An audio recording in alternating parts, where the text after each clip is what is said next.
Okay. Next. Yeah, we can talk about it. Hi, workforce. Okay, the boss here. So it is.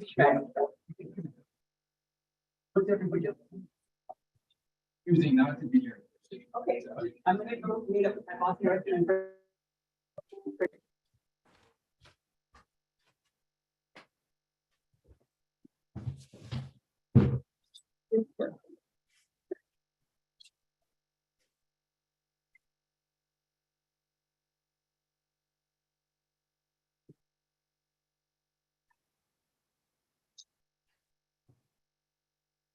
See if I can get some of those. Oh, there's Nancy Ferris.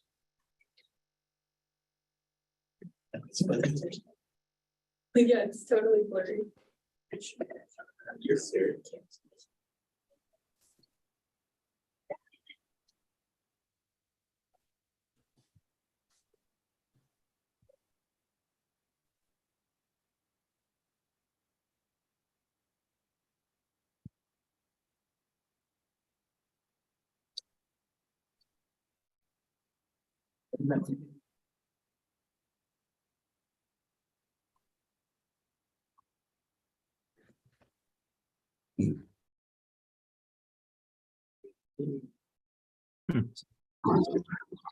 Be more beyond what's shown also. Okay.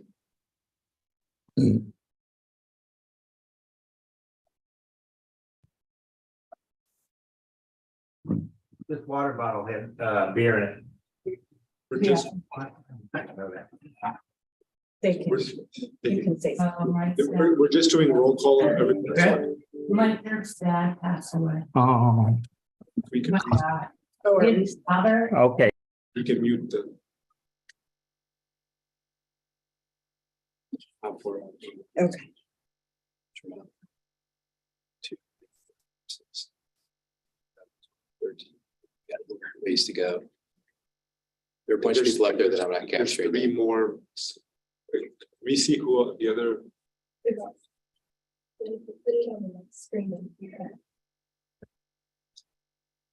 What have you say? come here. There it is here.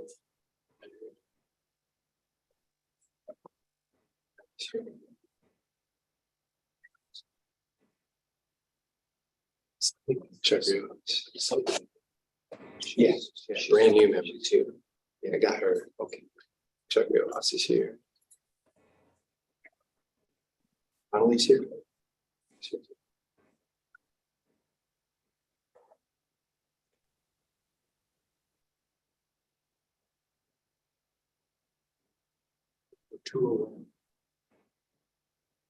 Do we catch the ones on the next page? Yeah, we did, unless more came.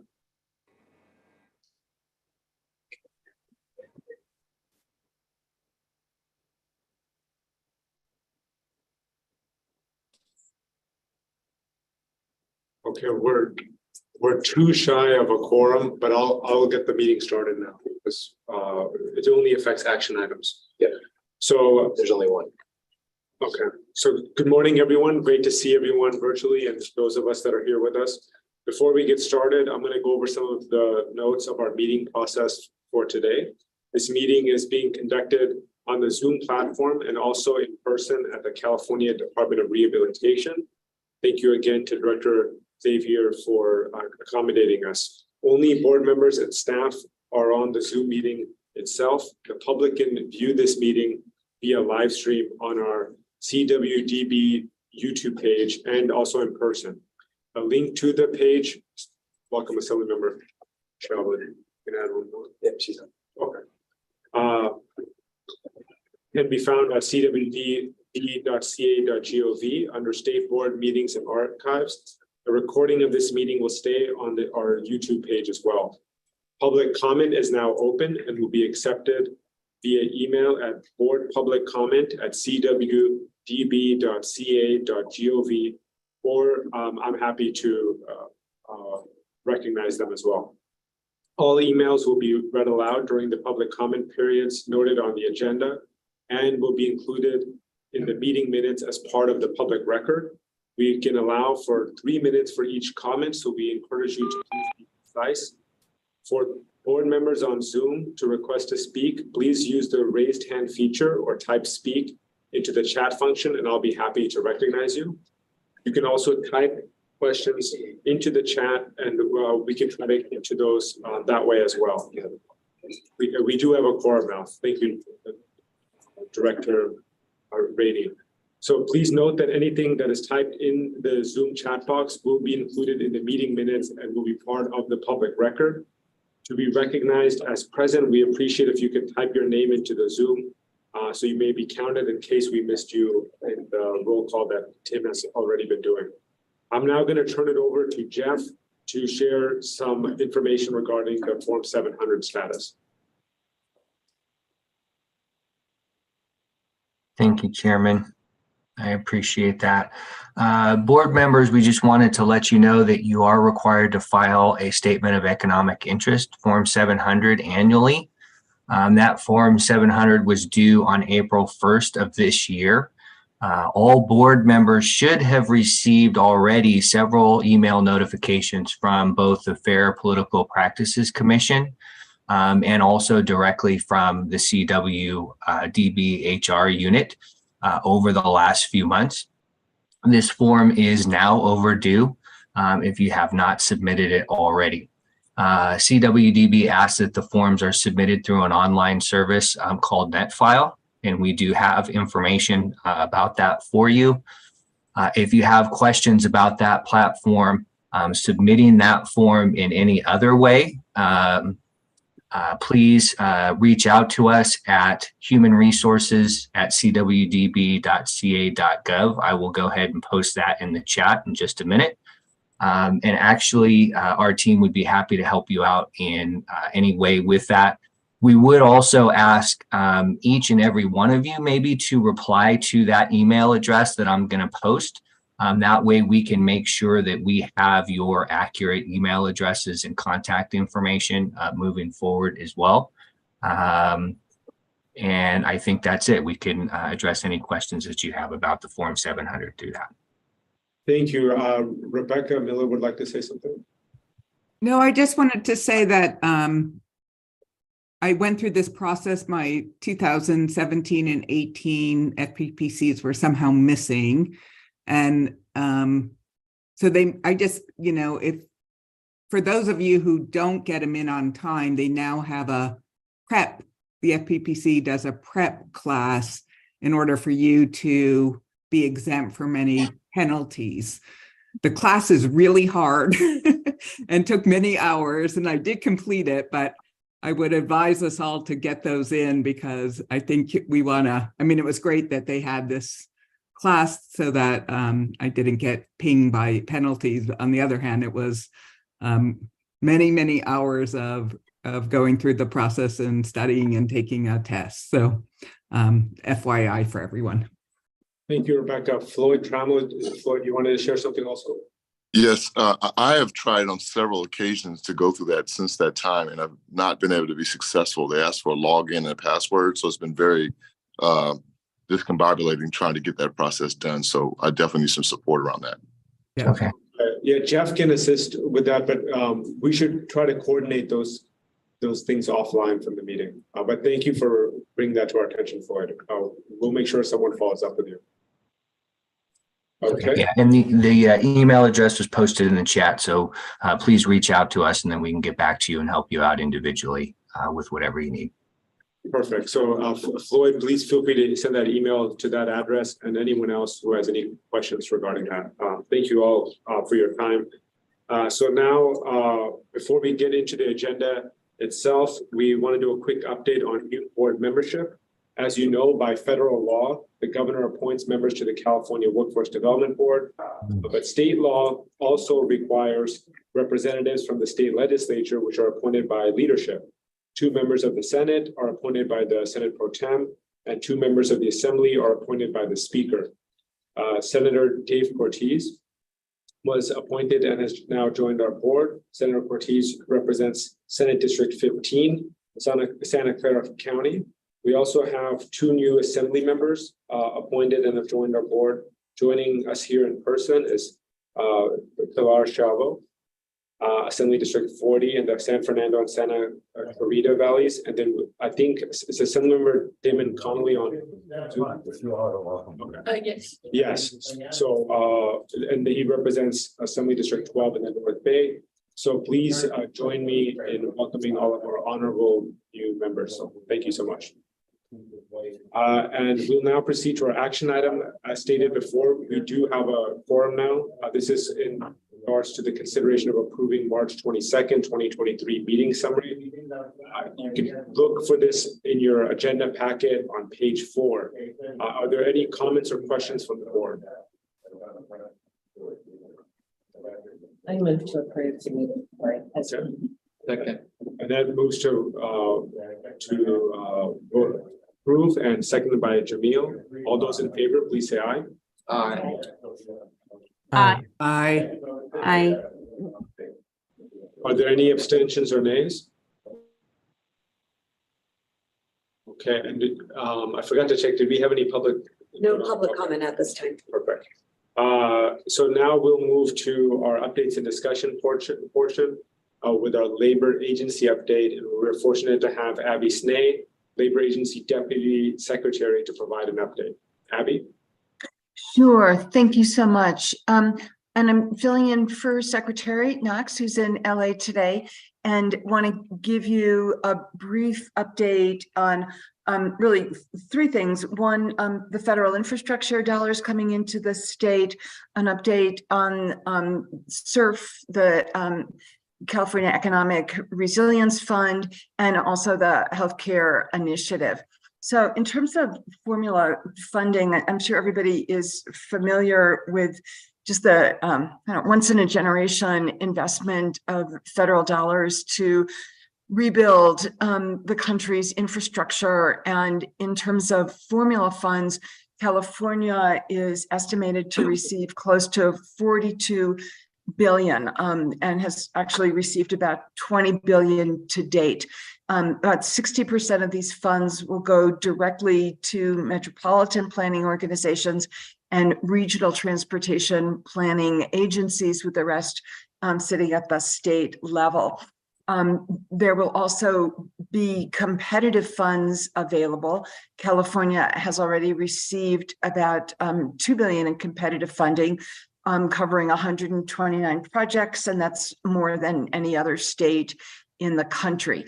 And this is really just getting started, just rolling out. Only 2% of the infrastructure dollars have been awarded, and over 80% are not even in the pipeline yet in terms of availability.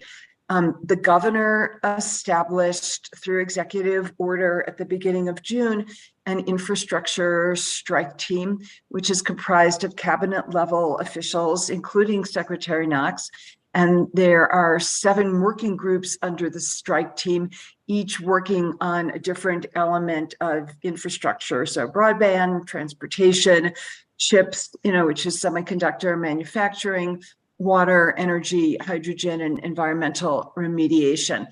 And the working groups will establish dashboards to track progress, coordinate among agencies to facilitate fast and effective project delivery, identify potential statutory and regulatory changes to facilitate and streamline project approval, identify opportunities, and this is important for all of us, to leverage state and federal funding to address workforce needs and accelerate the training, retraining, and upskilling of workers, especially those at risk of job displacement. Tim has really been doing impressive work in partnership with us at the Labor Agency on a dual strategy of working with the state agencies and departments that are receiving standards on, and they're eager for support on procurement standards and tools, just to encourage that the jobs that are going to be created through this funding for projects are good jobs, and then working on funding to train people with who have faced historical barriers to entry for those jobs that are being created, and there are multiple tools to be used at the state contracting, at the local contracting level. So much more to come on this as this rolls out, I think, especially, in emerging partnership with Caltrans. Just briefly on SURF, I think this group probably knows that SURF is a $600 million state effort that came out of the 2021-22 budget negotiations to invest in, really to create 13 regional planning units in the state and have each one of those develop an equity-driven economic development plan that prepares that region for climate change and climate mitigation. To date, each of those regions has received $5 million to create a planning collaborative. Those are up and running. There's tremendous interest in this from the philanthropic community, which is investing heavily in capacity building and support for SURF planning. And the kind of initial deliverable, which will be regional profiles, will be due at the end of August. The SURF team, which is a collaboration of our agency, EDD, the Office of Policy and Research, OPR, and GoBiz, are working to open a solicitation soon for a $25 million set aside for tribal funding, and then working on the development of about a $345 million Catalyst Fund, which will be intermediate funding for early stage projects emerging from the planning efforts or in early development. Really hoping to make close connections and strategic partnerships with the K through 16 collaboratives, which you may be familiar with, which use the SURF regional structure as well. So really, they're well aligned to develop an economic, create an economic development strategy, and then work in partnership with the education system to really do some early stage pipeline development to prepare workers for jobs emerging from those plans. So just to move on to the Healthcare Workforce Initiative, which we've talked about it at different board meetings, now called, and I'll tell you more about this in a minute, Workforce for a Healthy California.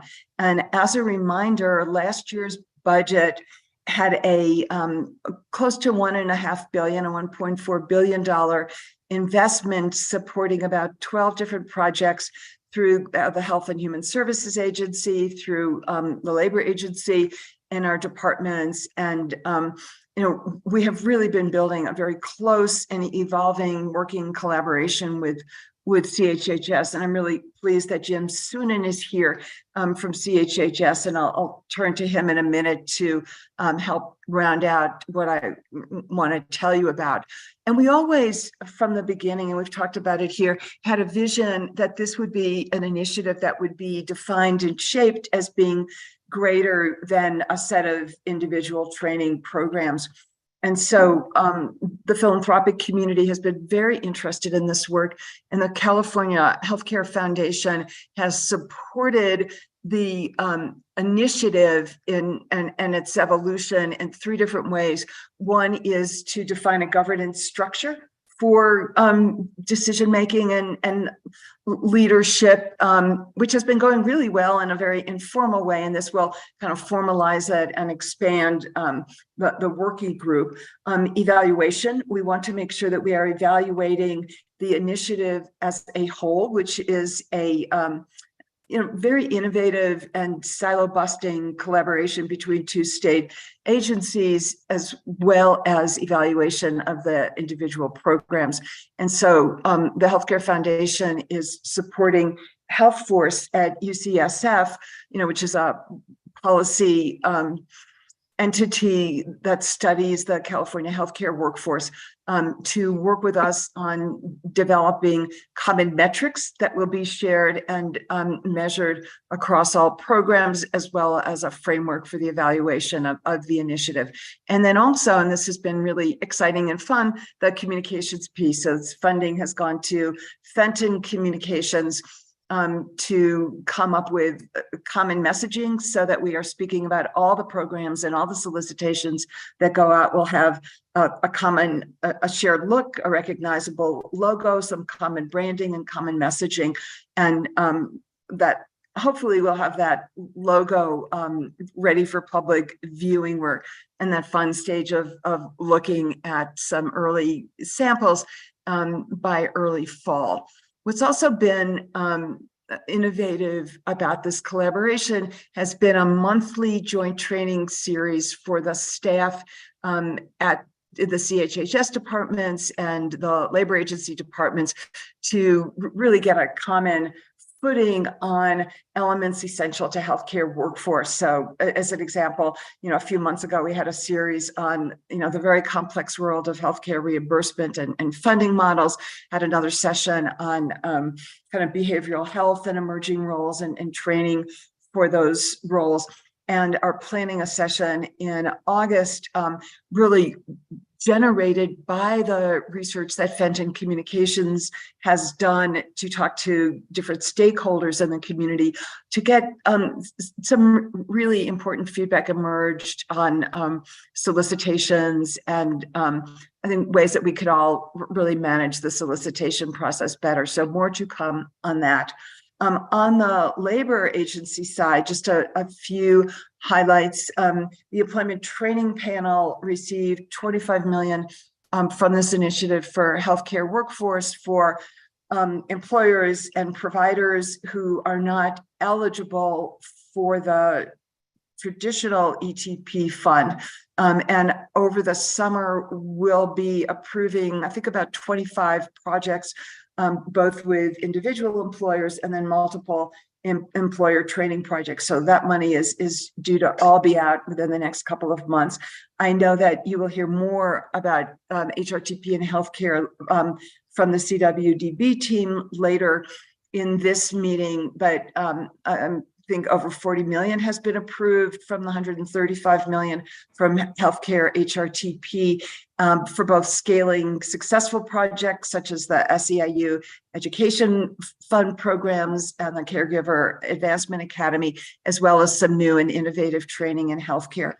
The Emergency Medical Services Corps being funding that is being administered by EDD's Workforce Services branch awarded $8 million to the Public Works Alliance as the intermediary to replicate Alameda County's very successful EMS Corps program, which targets at-risk youth, primarily youth from justice-involved backgrounds, to be able to replicate that program in 10 counties throughout the state. Those jobs are in demand, and there's huge interest already from counties who want to replicate this program. One of the many elements of the program that makes it unique and powerful is that it is embedded right into a county's emergency medical system structure. And so much more to come on that. Another program component of the initiative is $130 million through Prop 98 for accelerated training for English language learners through the Adult Education Consortia. And that is our joint consortia between the community colleges and the adult schools. We have been working closely with both the adult school leadership and the Chancellor's Office leadership with facilitation provided by the National Skills Coalition for this very complicated work supported by private philanthropy. And there should be an application ready to go out later this summer to the Adult Education Consortia around the state on a formula basis based on the concentration of English language learners in the region, in existing students for accelerated training for a list of allied health occupations in need. So much more to come on that. Let me turn over to Jim Soonen if you want to give a quick update on some of the funding on the CHHS side, Jim. Sure. Thanks. Thank you, Abby. And again, I'm Jim Soonen, Associate Secretary at Health and Human Services Agency, here as designee for Secretary Dr. Mark Alley. And we're very pleased to be in this collaborative working relationship with Abby Snay, Jessica Pitt, and others at Labor Workforce Development Agency. Darcy Delgado, who's our Assistant Secretary, is our policy lead, but we're also having engaged our Department of Healthcare Access and Information, or HCI, which has within it the Healthcare Workforce Development Division. And as you can tell, this is like a big soccer team trying to move the ball forward and score the goal. But this is, as you've heard from Abby, complicated, but bold and innovative. And the results in time will bear fruit to the benefit of all Californians. And as Abby mentioned, these investments take a very big step in filling the existing gaps in critical areas of the health and social services delivery systems. They also demonstrate a clear and innovative path that will train culturally competent workers to meet the full diversity of Californians' needs, to go where they are, as we've learned through COVID, and to deliver on the historic programmatic efforts, for example, Medi-Cal reforms through CalAIM. That acronym is California Advancing and Innovating Medi-Cal, or behavioral health reforms through the Mental Health Services Act modernization and the CARE Act, the new civil court and support mechanism that's being rolled out with initially 7 counties, and then will be implemented fully with all counties by the end of next year, all as part of the Healthy California for All agenda.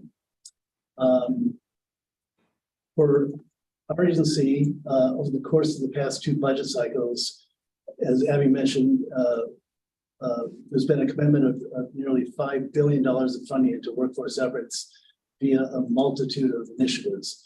The Healthy Workforce for All initiative, the primary collaboration between our 2 agencies, as well as within our agency, we have the Children and Youth Behavioral Health Initiative, amounting to nearly $1 billion. That will include wellness coaches, substance use disorder workforce, e-consult and provider training, youth mental health academies, really a variety of innovative programs that, between subject matter experts in collaboration with our legislative partners, community-based organizations and the like, looking to determine how to reimagine how we deliver behavioral health services to children and youth of California. We also have the home and community-based services funding amounting to over $1 billion. We'll focus on in-home support services, career pathways, IHSS care economy payment, and a variety of other programs. The communications piece that Abby touched on will be essential in terms of being able to help convey what this workforce work really consists of and how to make it meaningful among all the different players and the Californians they serve through this process.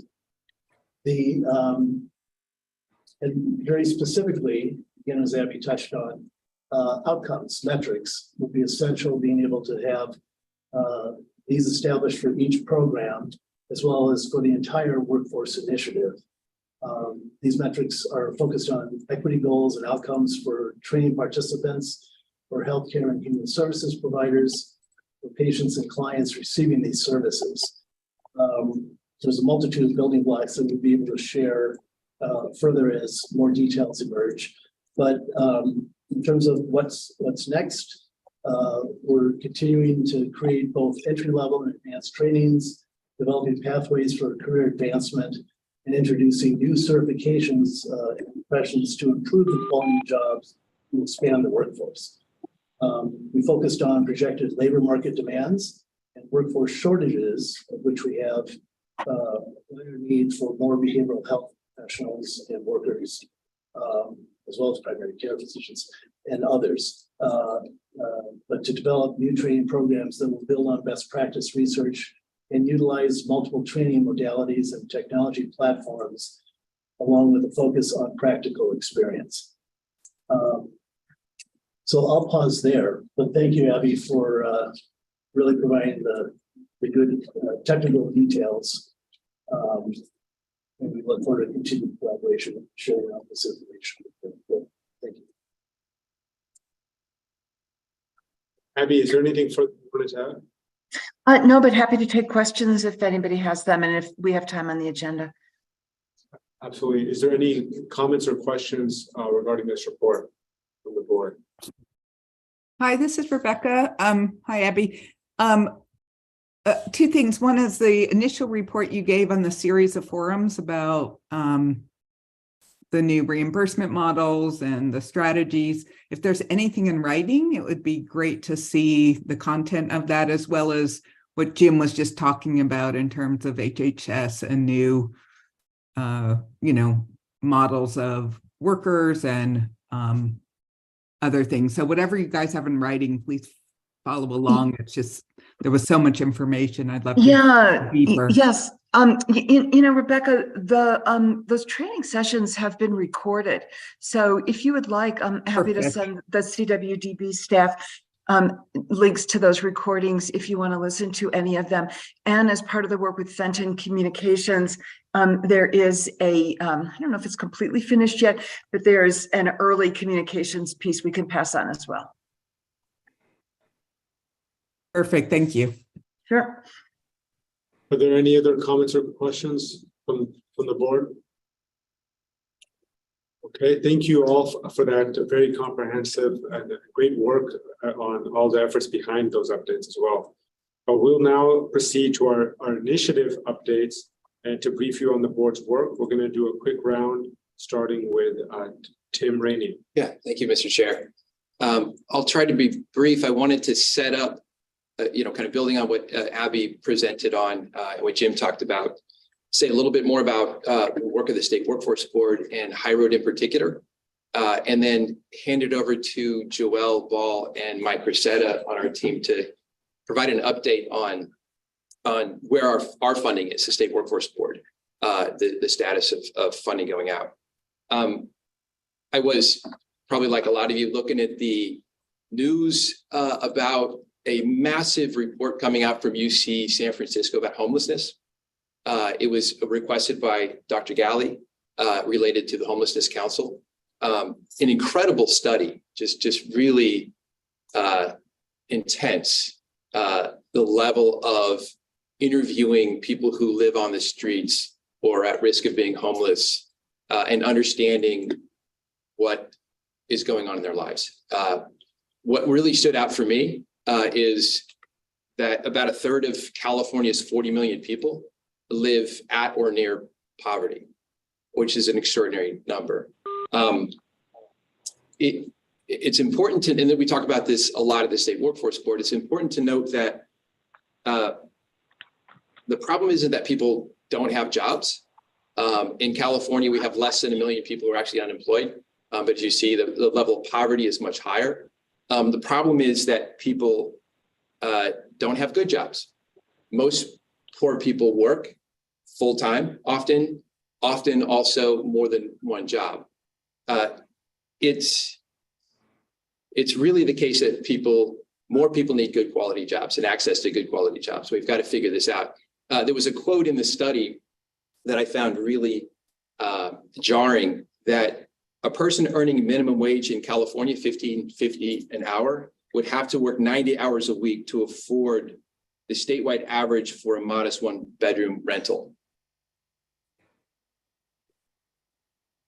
That's why we talk here about the traditional workforce system not being adequate for really addressing employment and poverty in the state. We unfortunately too often see people who are marginalized, communities that are marginalized getting access to traditional workforce development and end up competing with other marginalized populations for too few jobs. It doesn't set up the right mechanisms when you only focus on training people for jobs that don't exist. That's why at the State Workforce Development Board, we focused on this concept of high road training partnerships that are industry based. It's such a good presentation. I'll say it twice. Sorry. My apologies. I was.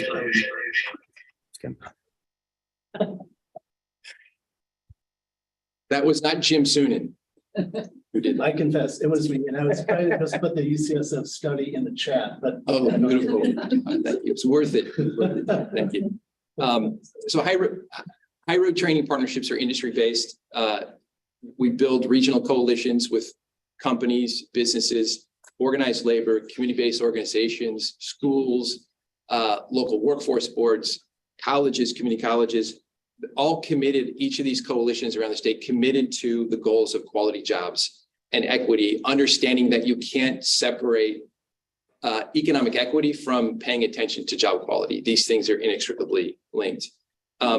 With Governor Newsom's historic investments, as Abby was talking about, in workforce development over the last few years, the California Workforce Board in just a short time went from 8 high road training partnerships in healthcare, hospitality, janitorial, water utilities, goods movement, transit to 56. And I think we'll soon get to 80 as we continue to invest in projects.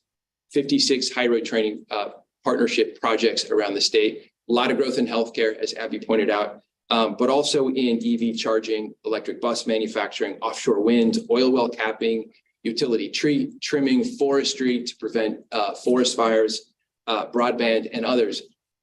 And 11 regionally based coalitions in construction called High Road Construction Careers, creating pathways to good jobs in the trades for women, marginalized populations, formerly incarcerated, really moving the needle on changing the demographics of the trades in California.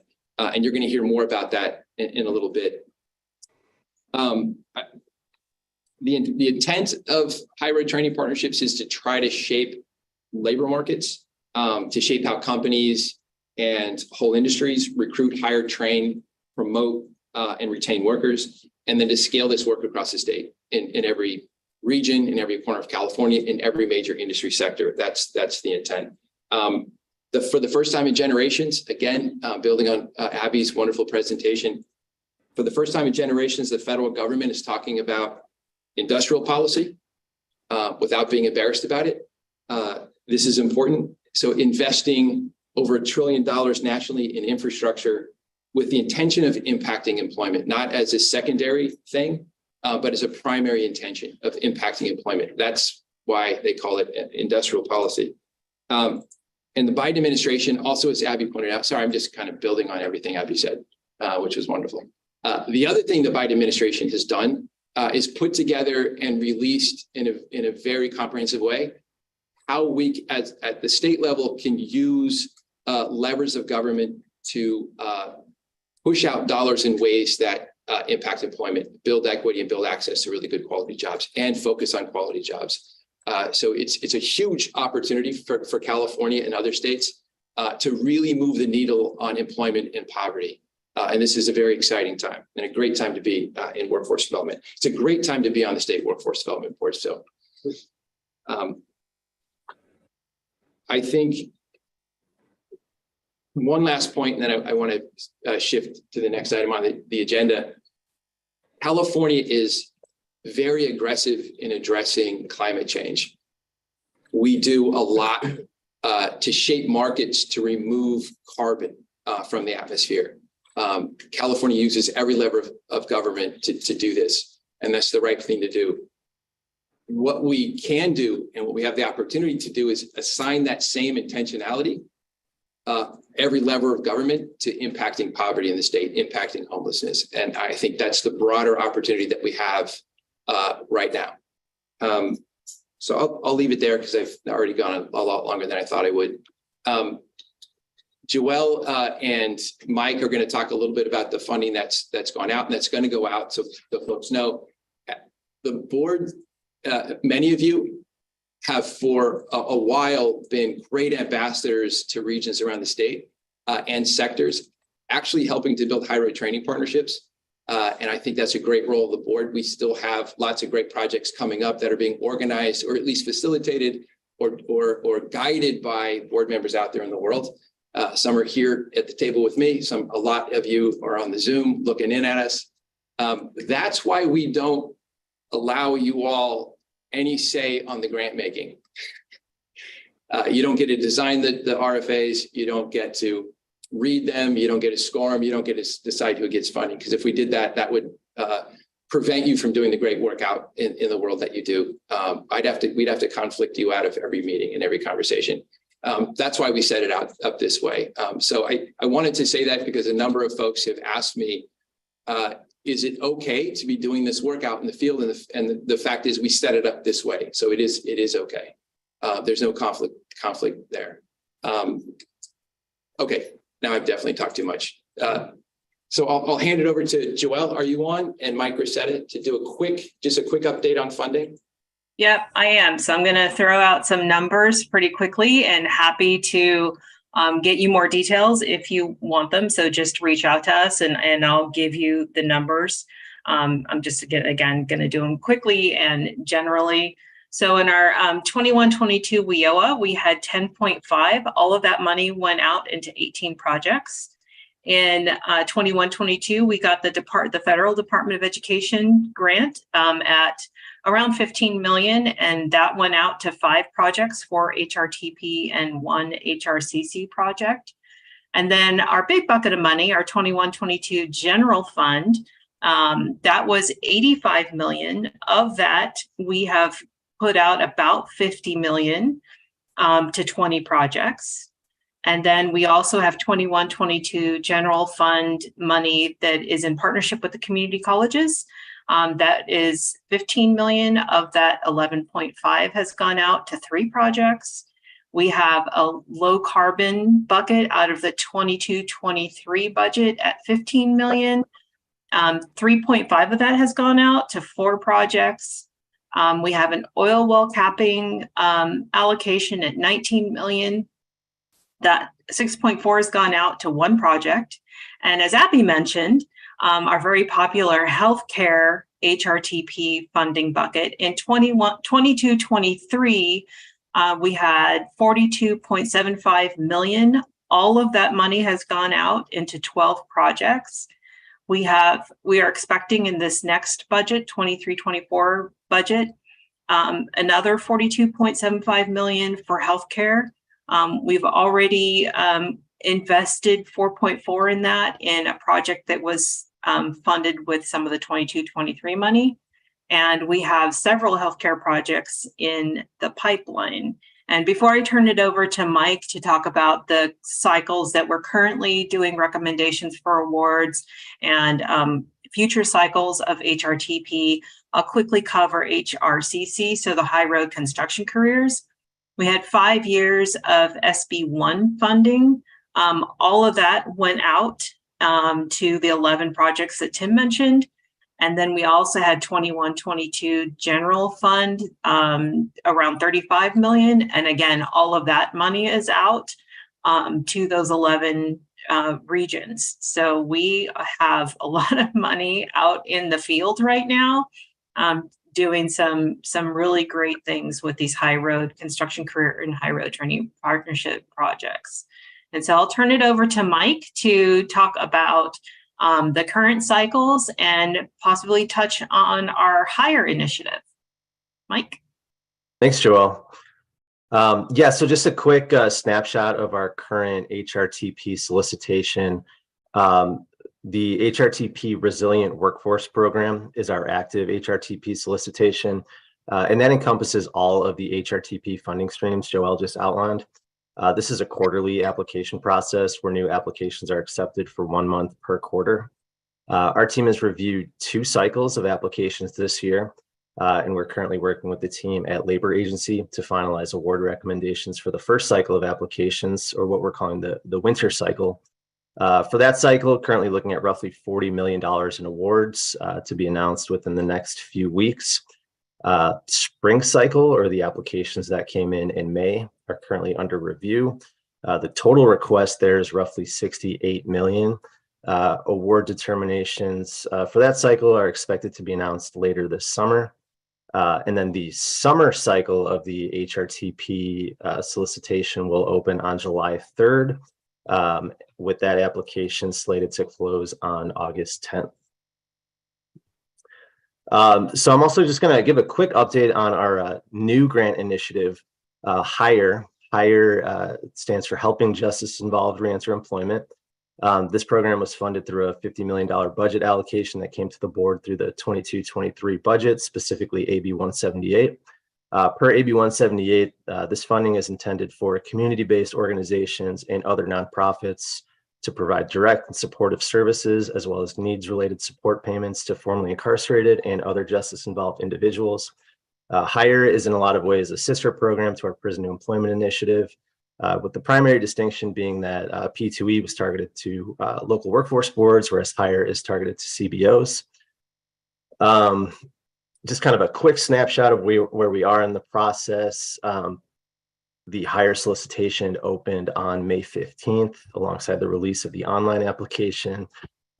We've engaged in a pretty robust stakeholder process where we've met with reentry service providers throughout the state in preparation for the partnership building that is going to be a key factor in these applications.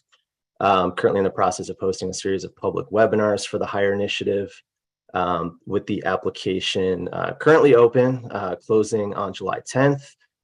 We're already closing in on 100 applications for the HIRE grant, reviewing and scoring to take place later this summer, with award announcements slated for this fall. And happy to answer any questions about the HIRE initiative or the HRTP solicitation. Great, and just to help queue up the next item, thank you, Joelle and Mike. Speaking of high-road construction careers, we're going to hear from a couple of really fantastic programs on the ground. So don't leave, and I'll hand it back over to the chair. Thank you, Tim, and thank you everyone for those great updates. Are there any comments or questions from the board before we proceed further? For the fund, it sounded like not all of the funds for the budget through 21 have gone out. So what happens to those funds? Are they rolled over to 22, 23? Yes? Yeah, they're rolled over, right, Joelle? Those dollars have more life than a single year. Yeah, we have a longer encumbrance on those funds, and we fully expect with the winter and spring recommendations for awards that those funds will be fully spent down. Yeah. There's no shortage of demand and interest. It's really going fast. It's good. And then I don't know where to insert this question, but just kind of generally, you know, hearing about all of the great programs that are happening and will be happening. If there's a way for, you know, it'd be super helpful for legislators to be able to get information out to our constituents and our districts about these programs and opportunities for training, jobs, you know, good jobs.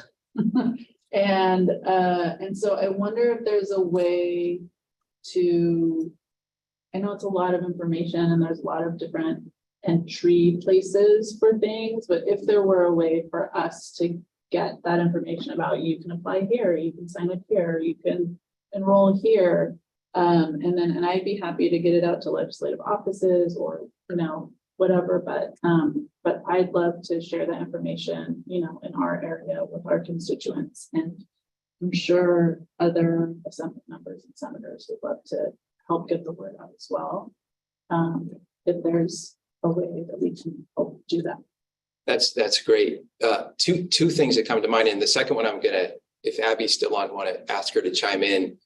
On the first one, we have in draft form a map for all of the high road training partnership programs. that shows where they are in each county across the state. So we're going to hopefully get that done soon, so you can see kind of the scale of investments, and then you can see also what's in your area, your district. And we can do more work around that too, and make sure that we break this stuff by actually Assembly District and Senate District. I think that would be helpful. The other one is, and Abby could help with this.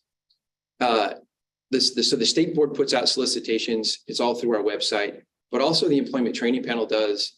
Division of Apprenticeship Standards is putting out apprenticeship initiative funds to build new apprenticeship programs in non-construction sectors. Our partners at HHS and the community colleges and others that are outside the labor agency also put out solicitations. I think we need to find ways to pull that together so it's really accessible to people out in the field looking for funding for good program. Abby, do you have any other thoughts on that? It's something we've kicked around. Yeah, I actually think there's an even deeper body of work on, doing solicitations better, more thoughtfully, more responsively, especially to encourage greater participation among community-based organizations. So yes, and more in a nutshell. Yeah, and like for example, we're doing a small business virtual workshop next month. And I thought it would be nice to bring, the programs. There's programs that can help businesses with training, with supplementing, salaries and things like that. If they're going through training, all those kinds of things, I think a lot of people just don't even know about. And so, hoping to make those connections too. That's great. And I can help you with that too. Okay. Help set stuff up. And I neglected to mention, it's the Employment Training Panel, Division of Apprenticeship Standards, and the Employment Development Department and the California Workforce Development Board. Sorry, Nancy. No, you're fine. I actually, Assembly Member, I think Workforce Services is going to be helping you with that seminar type thing that you have next month. Is that what it is?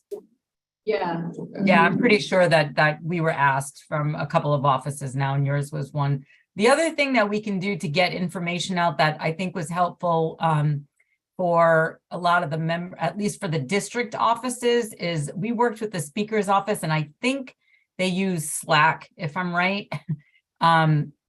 Something I really don't know what that is, some kind of text messaging thing, I think, but we've been pretty successful, I think, in sending information to the speaker's office, and then they send it out to the district offices. So if there is something that Tim is putting together, and then any material that you think that EDD can provide, we're happy to also distribute it that way too.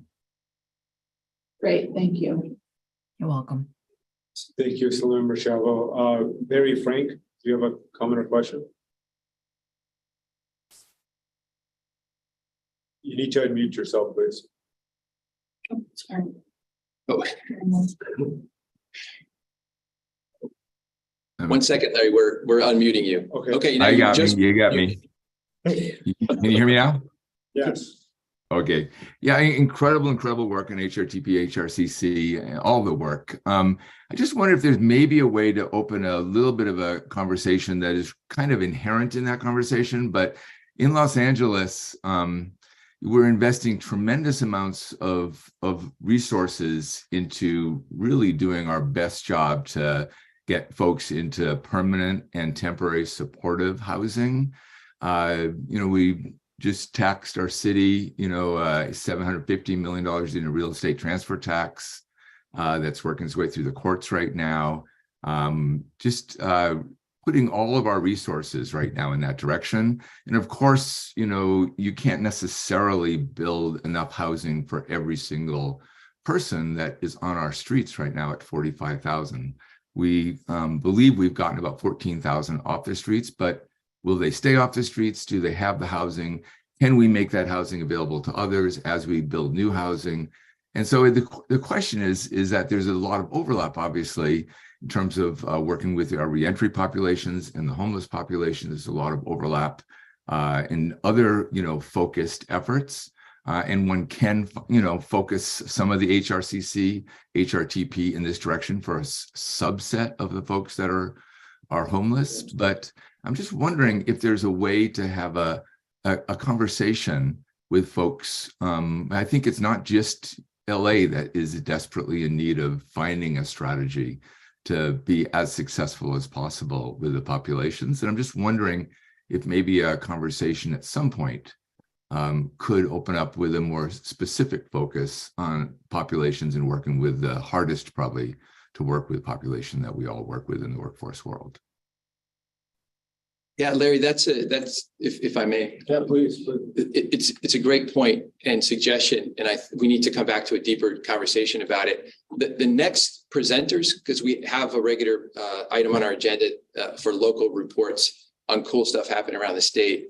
I think it's going to get to some of this. The LA Orange County Building Trades Council, for instance, as you know, Larry, focuses on its high road construction careers, the apprenticeship readiness fund they run, on formerly incarcerated, and work with Second Call and Anti-Recidivism Coalition and other CBOs, which I think is really important to think about in terms of preventing homelessness. This is a very marginalized and at-risk population. And I think that high road construction careers, and Jeremy Smith is on from the State Building and Construction Trades Council, and they're a really strong partner with us on this work. I think across the state, as we scale up the HRCC and as we build more with these infrastructure funds, we have this potential to impact those populations even more and get people into really good jobs. Not everybody wants to be in construction. I don't. So it can't be the only way to lift people up and impact communities, but it's a big one. Yeah. Thank you, Larry. Yeah, but I think at some point, maybe a focused conversation. I know there are other cities that are trying really hard to figure this piece of it out, and we need to kind of prioritize this effort at some point as we try to build out the permanent and supportive housing piece. Yeah. But anyways, so just for a future conversation, just raising it. Thanks for entertaining it. Thank you. Any other comments or questions from the board? Do we have any public comments submitted for this item?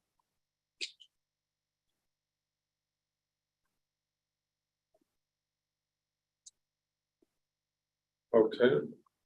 So no public comments. And Floyd, your comment is acknowledged regarding the small subcommittee. Tim and staff can follow up with you and Larry and see who others. Gloria sounds like she wants to serve as well, so we'll follow up on that. We'll definitely get that going. Thank you for that suggestion, all of you. So we'll now proceed to our local workforce board update that Tim has been hyping up throughout the meeting. So please, Tim, introduce our Oh, sure. We have two presenters, Blake Consul, who runs the Fresno Regional Workforce Development Board, and also put together with Chuck Riojas, who runs the Building Trades Council that covers much of the Central Valley, put together something called Valley Build. And they released a report that I think it's worth highlighting and talking through. It's a women's equity study. And I should mention that Blake Consul is also the chair of the California Workforce Association, which is the association of local workforce boards around California. And then after that, Belly Acharia, did I get that right, Belly? Is also with us, who runs a high road construction careers coalition in the East Bay, and has done tremendous work. And we invited Belly also to come and talk about her work. So I think we'll go to Blake first, but we want to get your slides up also. So you. And while that's happening, I'll just say this is a standing item that's been encouraged, so our state board can have the local pulse on what's happening at the local level. Oh, perfect. Thank you for getting the slides up, Tim, because without them, the dulcet tones of my voice are too mesmerizing for people to just listen to.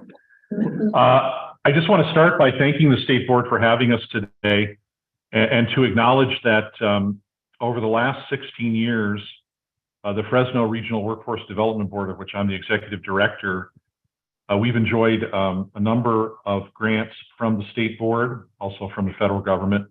And to say that we're on our 36th co-ed cohort of construction trainees this particular year.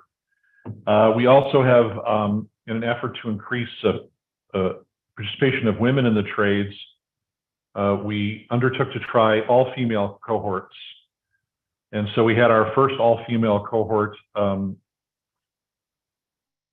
this year, and we're actually in the middle of training a second all female cohort that has a graduation on June the 30th.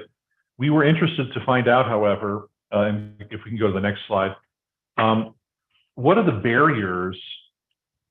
What are the barriers that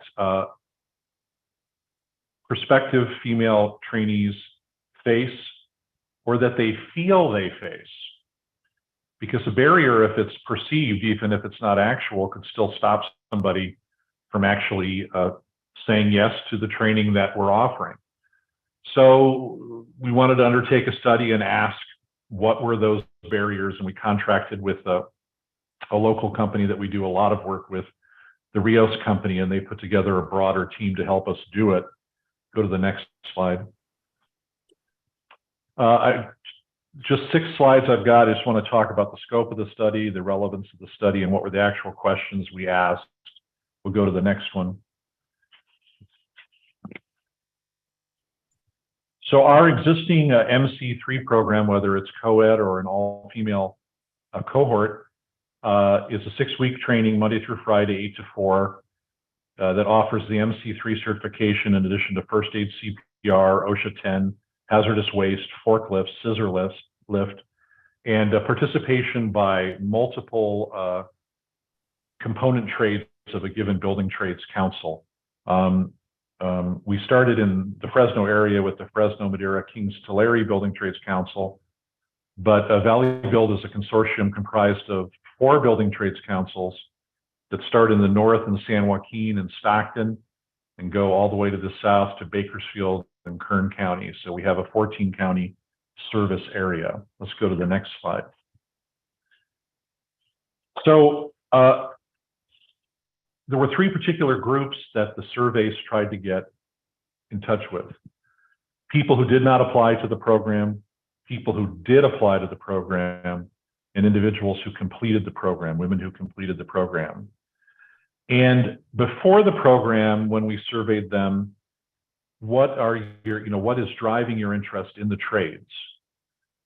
Pay, benefits, people who enjoy working outdoors, job security when you look at it from the angle of union construction. Those were the main driving factors that would interest female clients in the trades. And I'm sorry, I'm at home and my clock is going off right now. If we could go to the next slide. When we turned, however, to the question of what supports those 3 groups felt were needed to successfully participate in training, obviously the big 3, and I know that your board talks about this at length in other areas, childcare is a huge issue for the trainees that we have. Transportation, another issue. And third, what's termed compensation, but by that they're not talking about the wage that they would receive after training, but how do they support themselves while they are in training? So is there some type of stipend that individual trainees receive that makes it possible for them to go through the training? And then fourthly, yes. Blake, can I interrupt you for a second? What is the green part is covered by your lovely photo on the screen. What is the green? It says those are responses from individuals who completed the program. Completed. Yes, sir. Got it. All right. Thank you, Blake. And then also on the list was an ability to take some or all of the classes on the weekend or having an evening class schedule, even if it extended the duration of the training. I know that Tim, in some of his comments, was talking about the number of working poor in our state. And I can tell you that within Fresno County, the number of individuals who are underemployed, those are people who work multiple part-time jobs in an effort to equate a full-time salary. That is a constant issue for us, whether the economy's up or the economy's down. It's all the time. And if we want to make training opportunities available to those individuals, then we do have to look at how do we schedule these things where a working person could take them. If we could go to the next slide. Recommendations. So based on the survey and talking to those three groups of women, those who didn't apply, those who did, and those who completed, they came up with a list of 9 recommendations for our program. One, they thought that there should be some form of compensation or stipend that would make it possible for them to go through the training. Some of the individuals we surveyed did not apply for the training because they couldn't figure out how they'd support themselves while they were in it. As I mentioned, they would love for us to provide an alternative class schedule option that went weekends and nights.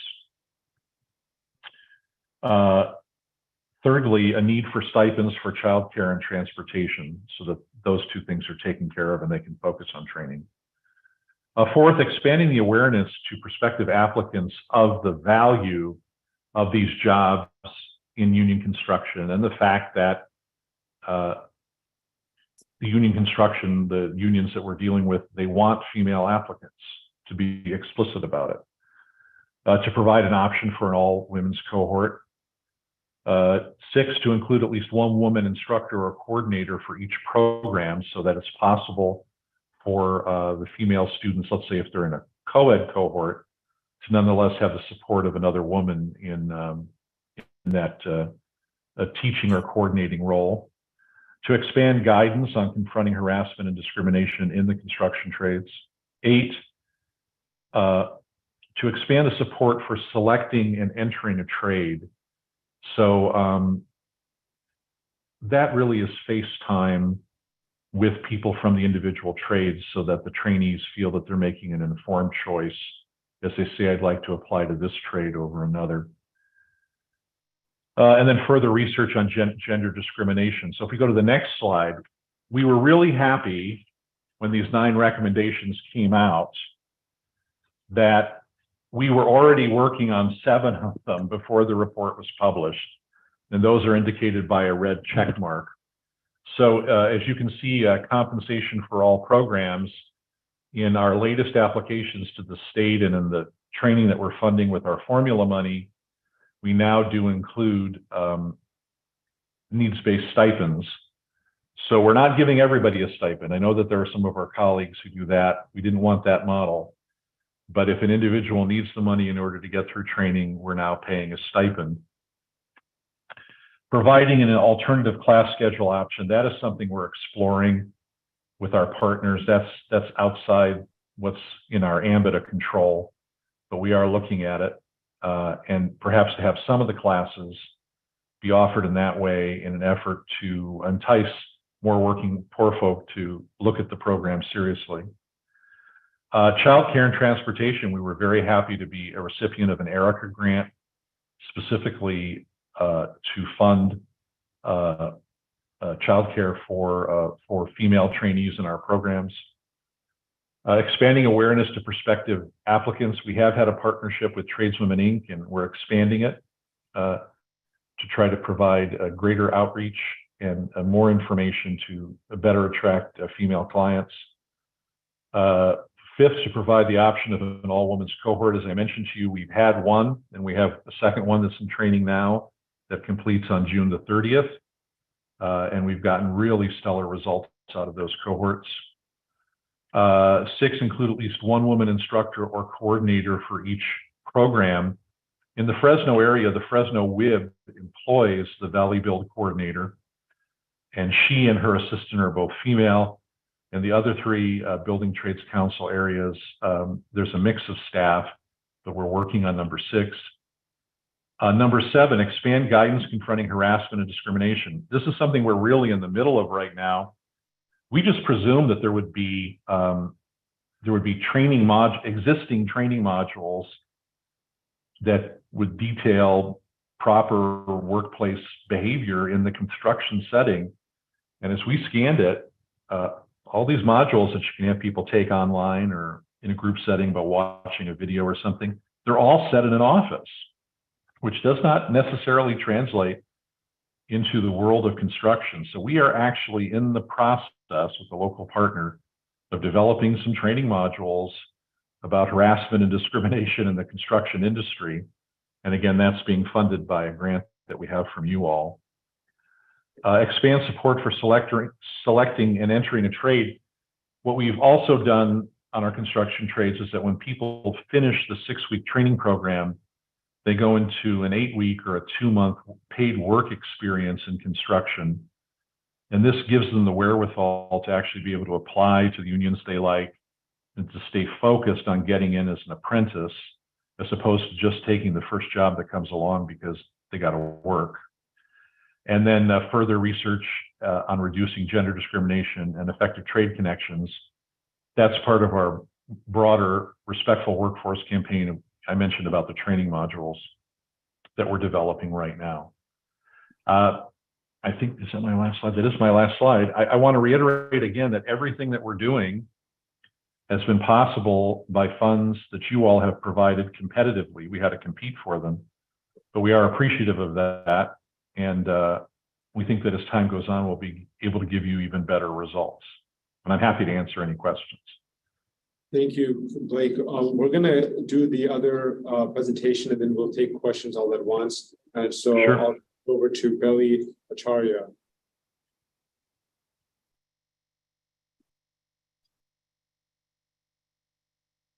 Hi, everybody. Thank you so much. And thanks to the board for having me here today. I'm going to go ahead and share my screen. And you guys should all be able to see it now. I'm here to talk about Construction Trades Workforce Initiative, our initiative in the East Bay. Our program is the East Bay Regional Trades Program. And so I'm going to provide you with an overview of our organization.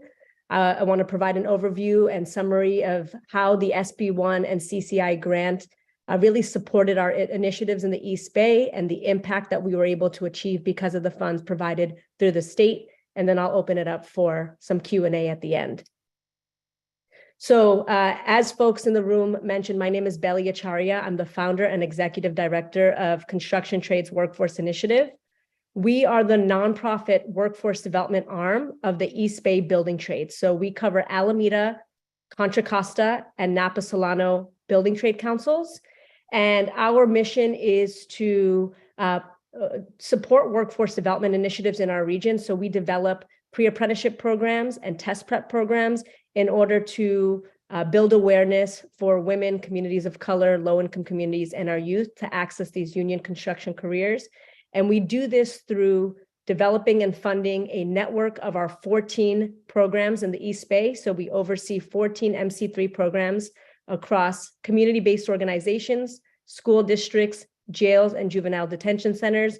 And we run 5 construction trades test preparation programs in the East Bay in partnership with the adult schools. We also advocate for labor standards and workforce policies. So Tim mentioned, the importance of having high quality jobs. What CTWI does in partnership with our building trade councils is we advocate for the implementation of labor standards.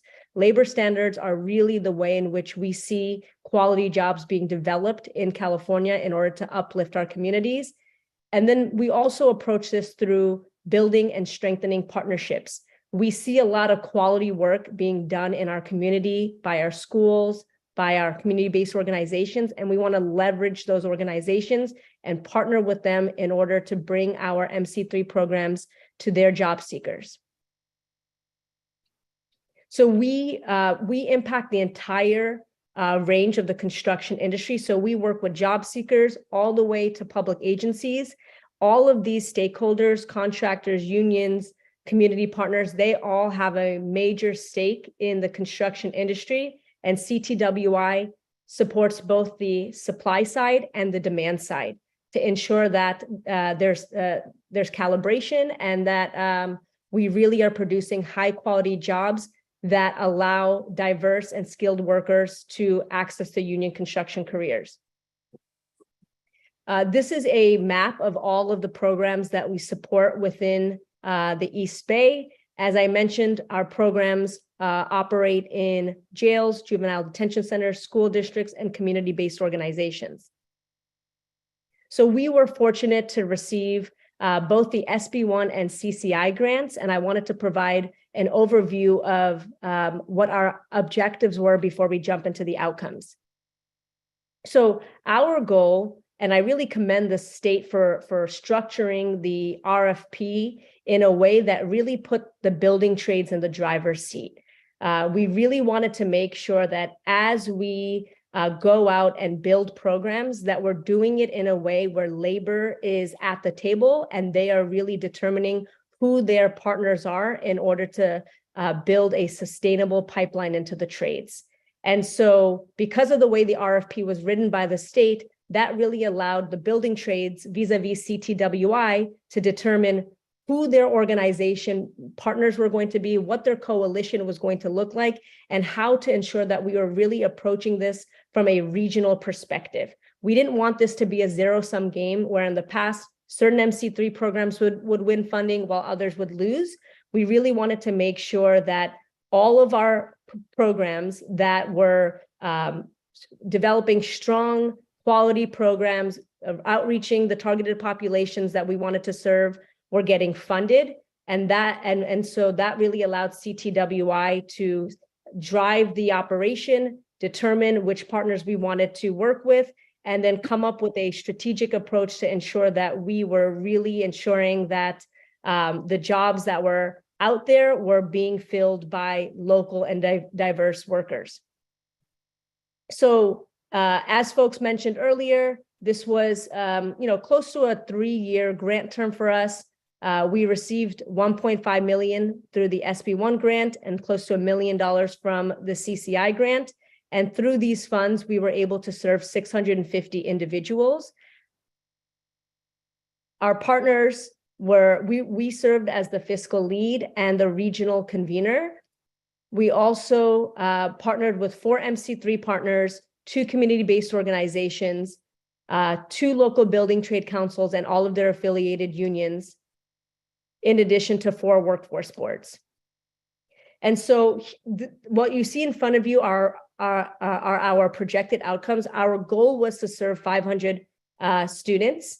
And of the 500 students, 80% we were targeting to be from underrepresented populations, 15% formerly incarcerated, and 25% women. Our goal was to provide them with the MC3 training where they would receive industry recognized certifications. Of the folks that enrolled in our program, our graduation target rate was 75%. And we wanted all of our participants that graduated to receive industry certified certifications. And then in terms of placement, our goal was to have, of the folks who graduated, 60% to get into a union apprenticeship program, no more than 20% in a non-union construction trade, and then 20% in other industry. And the goal was for all graduates to receive an average hourly wage of $20 per hour. Other grant goals was also to expand our partnerships with unions and contractors. Prior to CTWI really serving as the regional lead in the East Bay, many of our MC3 programs had partnerships with 4 or 5 key unions. In our region, we have over 27 building trades. And our goal was to expand and strengthen their partnerships so that we could provide more opportunities for our job seekers. So this was a top priority within our grant proposal. We also realized that we can't just focus on building strong programs. We really needed strong workforce policies in place in order to ensure that our MC3 graduates were getting funneled into our union apprenticeship programs. So we wanted to utilize the funds to strengthen policies to expedite the entry of MC3 graduates. And then we also wanted to utilize the funds to develop strategies on how we can get our students prepared to enter the building trades where they would be focused on doing climate sustainability work. So this is how we fared after the grant completed. So our initial goal under SB1 was to enroll 500 students. We actually ended up enrolling 650, and this was during COVID. So more students entered our program, and this had to do with the aggressive outreach and recruitment campaign that we had locally. Of the folks that actually completed the training, our goal was 70% under the SB1 grant, and actually 77% completed our MC3 programs. We wanted 100% of folks who graduated to actually receive industry credentials, and 100% did. And then of the folks that graduated, we wanted 70% to be placed into employment. And of our actual results pointed to 64%. So we were just near our goal. And then actually placed into a construction apprenticeship. Our goal was 60% under the SB1, and we were able to place 37%. You'll see the goals here for CCI as well. We enrolled more than we had anticipated, more actually completed than we anticipated, in addition to actually receiving industry certified credentials. In terms of placement into any employment, we exceeded that goal as well.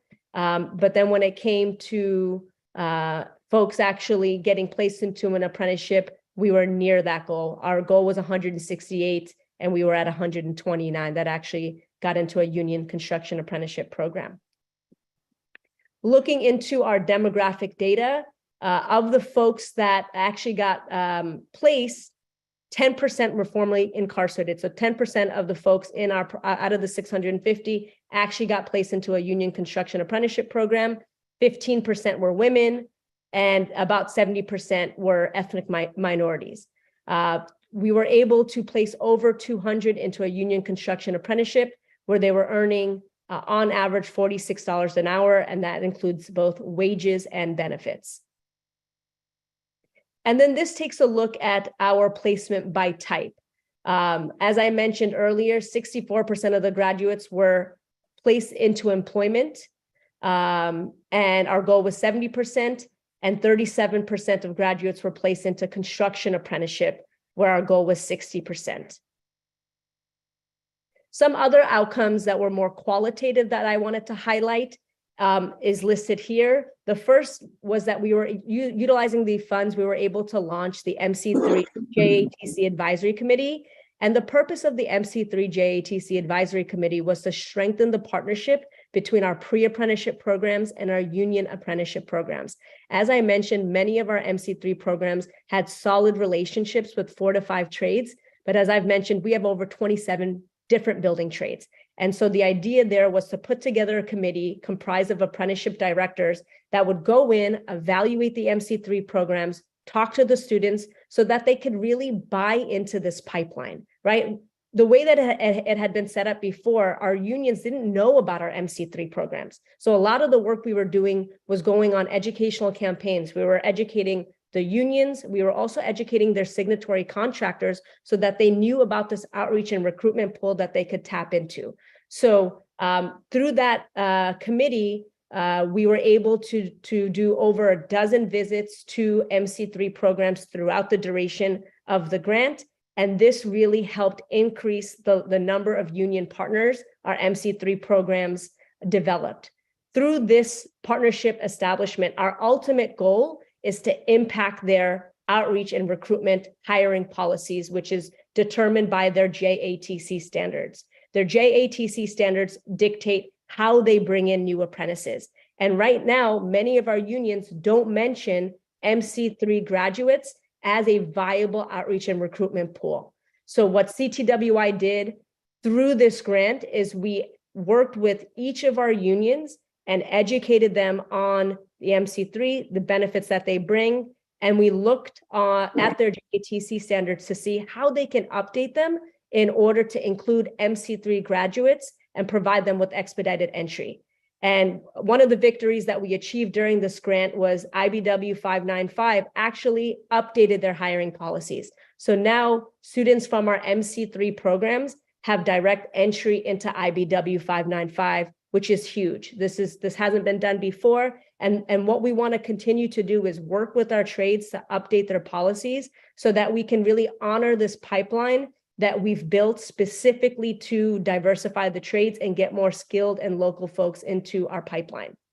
Another success under this partnership is the Dublin Community Workforce Agreement. I can't emphasize this anymore, but it's not about just building strong programs. We need strong policies in place that reinforce the system. And through our partnership with the Alameda Building Trades, we were able to work with the city of Dublin to show them the benefits of working with the union trades and working with CTWI to build pipelines for their local community residents. And through our conversations, the city of Dublin, which tends to be a pretty conservative town that hasn't been pro-labor in the past, they signed on to having a CWA because they believed in workforce development and the opportunities that can come to their residents should they have a CWA. So this was another major victory for our unions in Alameda County. We were able to win the CWA, and in the CWA, we had very lengthy language around building MC3 pre-apprenticeship programs in their local school districts to serve as a pipeline for the local construction jobs that will be built in that area. So 2 huge victories. And then in addition to that, because of our track record of success under the SB1 and CCI grant, we've been receiving additional funds from the state. We were just awarded $3 million through the state's RWF initiative to continue our work. And then we've also received funding through ERICA, through the DAS, in order to ensure that more women are coming into the trades. And so we receive funds to provide stipends to women and single parent, and then also to increase efforts on our unions to enhance their outreach and recruitment strategies as well. So I just want to say thank you to the state workforce board for really recognizing the work that our region's doing, not just about building pipelines, but also working to produce quality jobs. We also are a recipient of the High Road Training Partnership, and our focus is on ensuring that high quality jobs are produced as decarbonization dollars become available. As everybody knows here, the Biden administration is pouring immense amount of dollars through the IRA to ensure that we don't repeat the mistakes of the solar industry, right? That we really make sure that as these jobs become available, they become quality jobs. And the work that we're doing through the High Road Training Partnership, through funding from the state, is advocating for labor standards and providing cities and agencies with program design and technical assistance to help them distribute funds to attract high road contractors so that our communities can grow while we also achieve climate sustainability. And because of the work that we're doing in the HRTP, the city of Berkeley just adopted labor standards in their most recent 1.5 million just transitions solicitation proposal, which now attaches labor standards to do residential decarb work. And this hadn't been done before. So we're really looking at the city of Berkeley's RFP to serve as a model for other cities and agencies to adopt as we continue this journey to decarbonize California and our country. So I just wanted to say thanks again to the state for really being strategic on how they've been setting aside funds, really being strategic on their RFPs and making sure that labor is at the epicenter when we're talking about quality jobs and creating coalitions and partners that uplift communities. Thank you, Belly. This was a fantastic report. I know I speak for all of my colleagues that these updates are just so substantive and give us a real great depth. We're very proud of all of the great efforts for all of you. And so I will open it up for comments or questions from the board with respect to Blake or Belly. Any thoughts people have, if we could please scroll down further on the chat. Miranda? Hillary. Thank you, Abby, for your comments. Hillary, are you available? Okay. Oh, apologies. I wasn't sure. Hi, everyone. All right. Amazing presentations. Thank you both. I have a 3-part question for Blake. The first one is more of just a thought or something to address, and I might have just missed it. And I know the program is for women, but I'm wondering if it's also for those who identify as women. And then the second question is, in terms of training the enrollees in terms of confronting harassment and discrimination. I appreciate the reality about that we assume and we know that they're going to enter into an environment where that will happen, and we're training them on how to deal with it.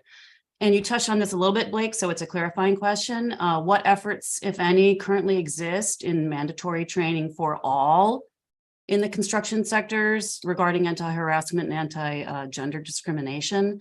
And if none or some exist and none of it's mandatory, what can we do to ensure that it becomes a reality? And then the third question is, and it might be outside the bounds of your program, but I'm asking more California Workforce Development Board and TODO about that. And then the third question is there mandatory training for managers and those in leadership about reducing gender discrimination in hiring? And if not, what can we do as a group to work on a way to get that into place? Thank you.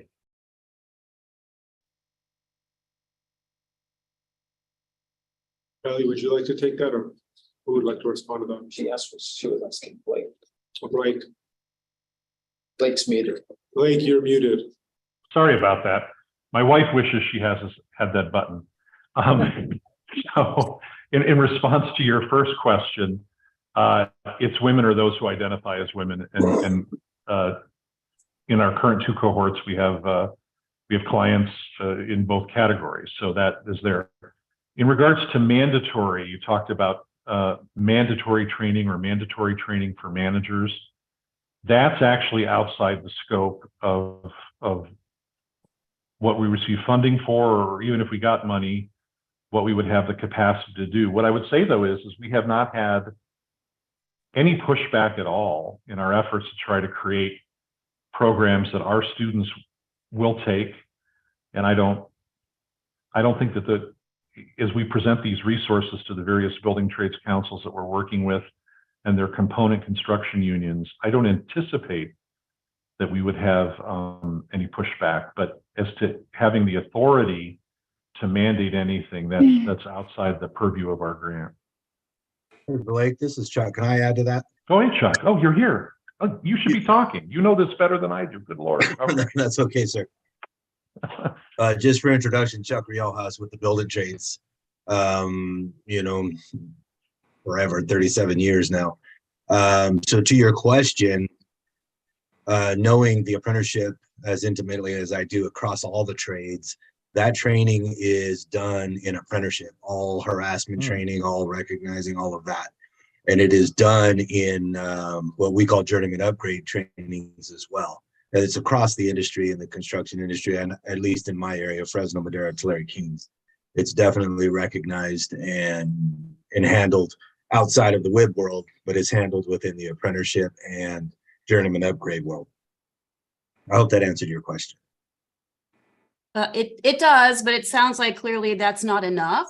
And thank you for that insight. So I think I'm recommending that there be some way that it is ongoing or yearly in some fashion. So again, we can make the environment that all these apprentices enter be as welcoming and set for them to succeed as well as possible. Thank you, Hillary. We'll definitely take that to note and follow up on that. Well, could it be a policy recommendation around labor standards so it's great that the apprentices are getting that training, but they're actually not the ones that need it. The people that need it are the leadership and the superintendents of the construction jobs, right? So the people that are actually doing the hiring. Right. And their existing staff are the ones that need the training. Absolutely. Thank you, Annette, for that insight. Anybody else want to comment? Question? Mr. Chairman, this is Leonard Gonzalez, Laborers Training Center. Yes, please. If I could, just to piggyback off of Chuck, and also the comment that was just made in the construction industry, this happened probably, I think it was 2 years ago. Chuck, Jeremy, you guys can help me out, but it actually became a requirement that not only apprentices but also staff for construction go through a harassment training, and it's required every 2 years, and it's both for apprentices, journeymen, and also management staff in construction. So contractors are required to keep that information on file.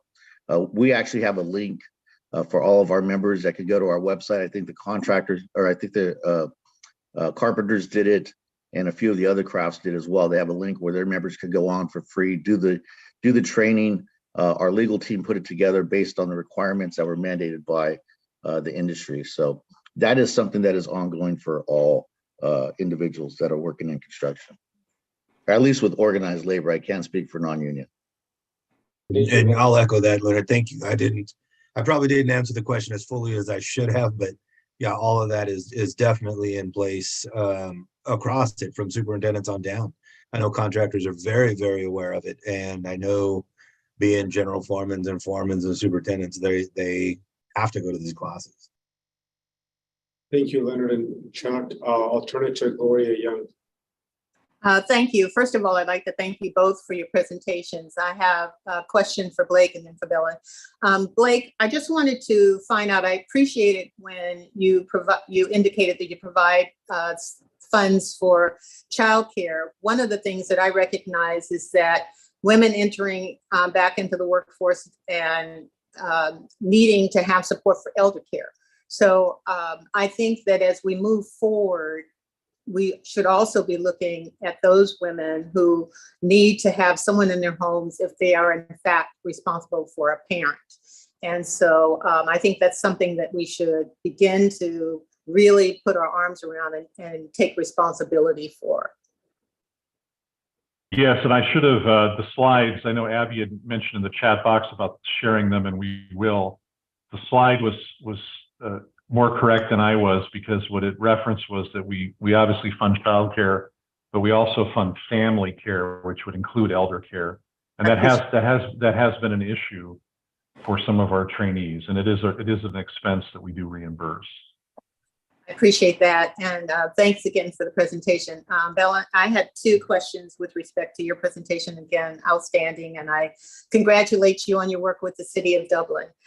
First of all, can you give me the ethnic background of the minorities, the 70%? Do you have a breakdown in terms of the ethnic racial background?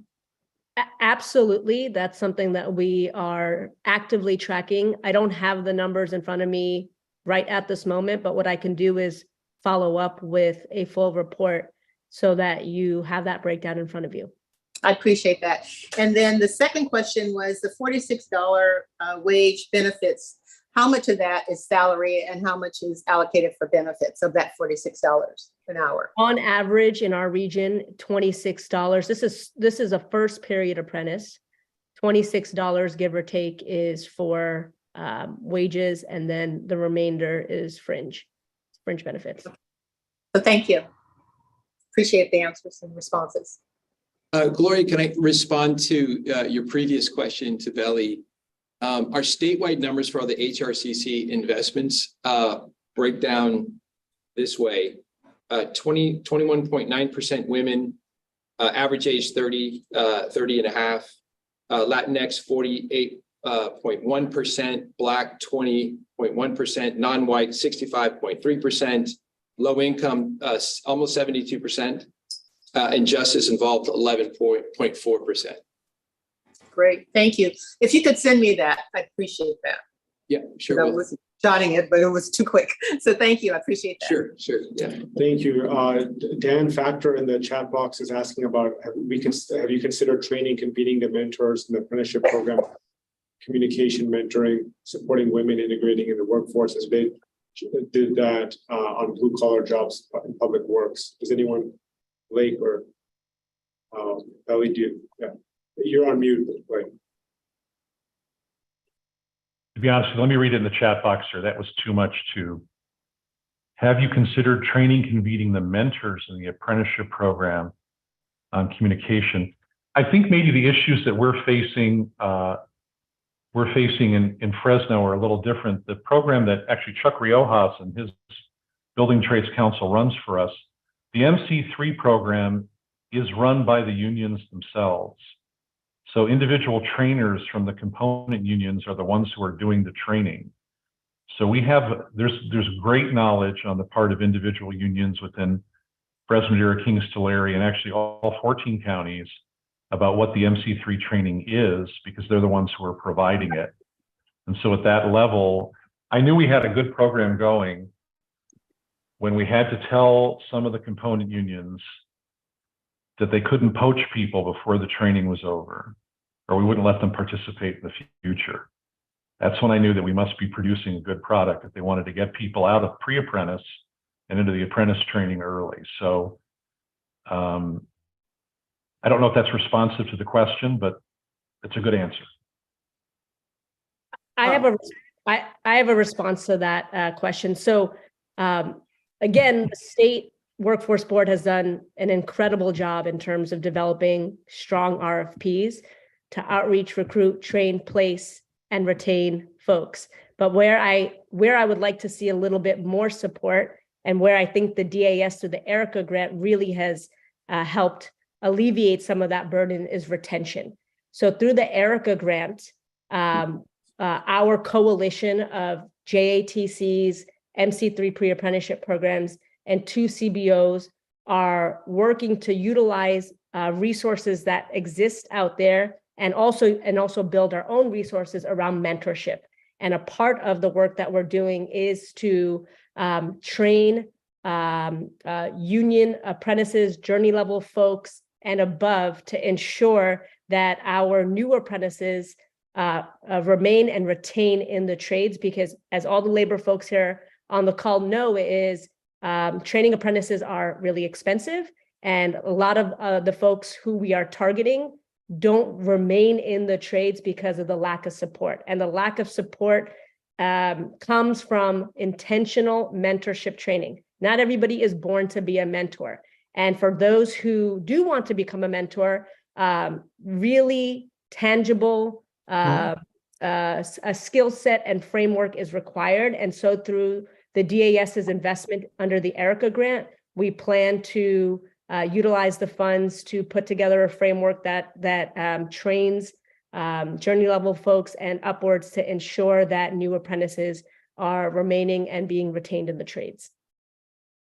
Thank you, Belly. Larry, Frank? Yeah, hi. I just want to say that I think it's unfair to in any way expect the building trades and the construction industry to solve all of society's challenges. But it is true that the trades have probably stepped up and done more than almost any other industry to address it. It would be, I don't need the answers right now, but do you think, both of your programs seem incredibly well developed, incredibly thoughtful. Would you be able to provide information even just to myself or whoever is interested with what, numbers for people who are formerly homeless? You probably track formerly homeless. I don't know if there's any more specificity you can provide in that kind of situation, but it would be great to be able to get that from the Workforce Development Board. It would just be instructive for those of us trying to continue to work on these issues. Thank you, Larry. We'll ask to see if anyone can follow up on that request. Thank you for those comments. Thank you, Blake. Thank you, Billy. Thank you. And Factor. Yeah, hi. I was referring, Blake, to actually convening something like what was said, the journey level mentors that are in an apprentice program. So those people who are working with the apprentices, we convene those as a group for training on how to be, not just teach skills, but in communication, understanding the kind of hazing and how to address that, giving people support for, particularly women, in integrating on the job. So this could be your supervisors or your formal apprenticeship mentors. That's what I was talking about. And it doesn't take a lot, Because what we found when we convened them, they all had stories about their own hazing and difficulty integrating on the job. It might have been years ago. So we brought in some really good trainers to address that issue, because success on the job is just not skills. It's also being able to exist in a workplace culture. And it isn't that's what I'm talking about. Anyway, I thought both programs were really impressive. But there's a reason that there's still only like 2% of the women in the trades. So, you know, it's a hard one. And we found that just working with the union mentors was really, you know, when we got those guys together and sat them down and kind of did our training stuff with them, they just opened up and I think became a lot more sensitive. Thank you. Understanding your question better, yes, for our all-female cohorts, the Valley Build Now cohorts, we do such convenings, and women in the trades have helped us. And in the post-training response cards that we put out, that they actually are ranked as some of the most popular seminars that were included, specifically for what you mentioned, that when they're able to hear from other female apprentices and journey persons, what they went through, it, you know, this is a direct connection with the trainees. So thank you for the question. I understand. I guess we are. Thank you, guys. Leonard. Thank you, Mr. Chairman. You know, just to throw this out there, I think Tim and I have talked about this in the past, but just a suggestion, and not to make more work for everyone, but with regards to the construction industry and these particular grants that are focused on the construction industry, you know, I think it might be a good idea. Just, you know, we're not gonna. There's a lot of interest. There's a lot of opportunity within this industry. There's a lot of projects that are coming up.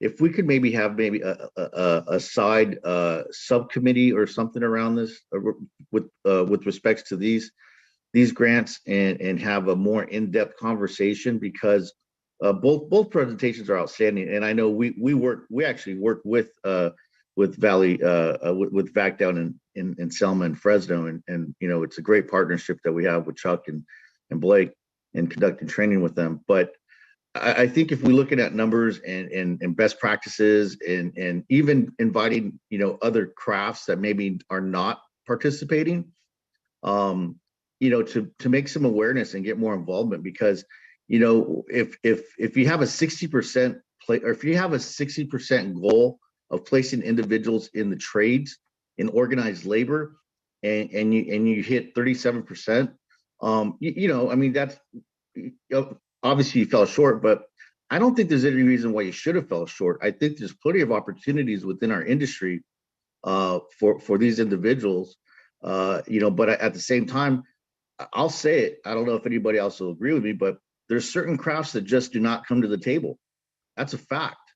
And we should, you know, as an industry, we should probably talk about that. And if we can get together as an advisory group and maybe discuss that and how we engage those other crafts, that might help, you know, with our placements with these programs.